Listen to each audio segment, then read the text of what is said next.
Francisca Lembang. Pada video kali ini saya akan memberikan edukasi tentang pencegahan luka dekubitus. Nah, sebenarnya kenapa sih penting untuk mengetahui bagaimana pencegahan luka dekubitus itu? Oleh karena itu, kita akan mengetahui dulu apa itu luka dekubitus. Nah, jadi luka dekubitus itu teman-teman merupakan luka yang terjadi karena adanya tekanan yang berkepanjangan atau biasa juga terjadi karena adanya gesekan pada bagian kulit atau jaringan pada bagian bawah.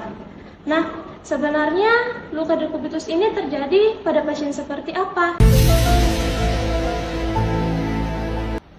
Nah, luka dekubitus itu ternyata biasanya terjadi pada pasien dengan risiko bed rest atau tidur terbaring dalam jangka waktu yang lama.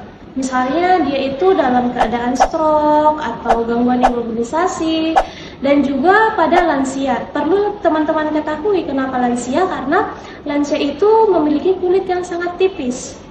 Nah, selanjutnya pada bagian tubuh mana saja yang paling rentan terhadap luka dekubitus ini? Yang pertama ada tumit, yang kedua panggul, yang ketiga tulang ekor, dan kemudian siku dan bagian kepala bagian bawah. Teman-teman, ternyata luka dekubitus itu terdiri dari 4 stadium.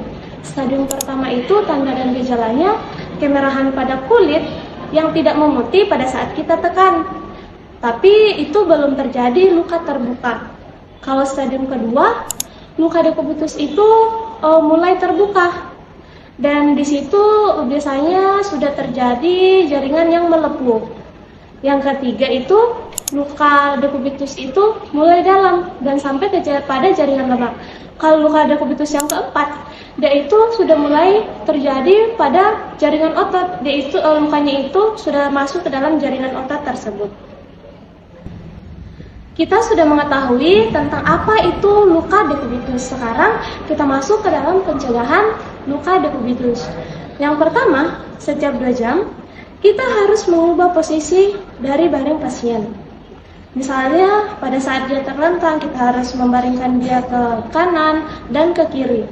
Kemudian pada saat kita membaringkan pasien, kita dapat meletakkan bantal sebagai penyangga pada kaki kanan dan kiri.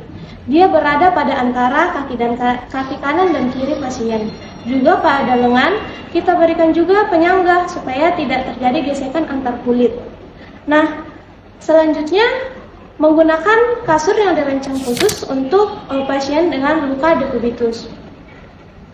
Ini yang teman-teman biasa tidak perhatikan, yakni kerapian dari laken atau spray dari pasien. Kita tidak boleh membiarkan spray atau laken pasien itu berada di dalam kondisi yang tidak rapi, artinya dia itu menumpuk di tengah. Kita harus selalu memperhatikan laken.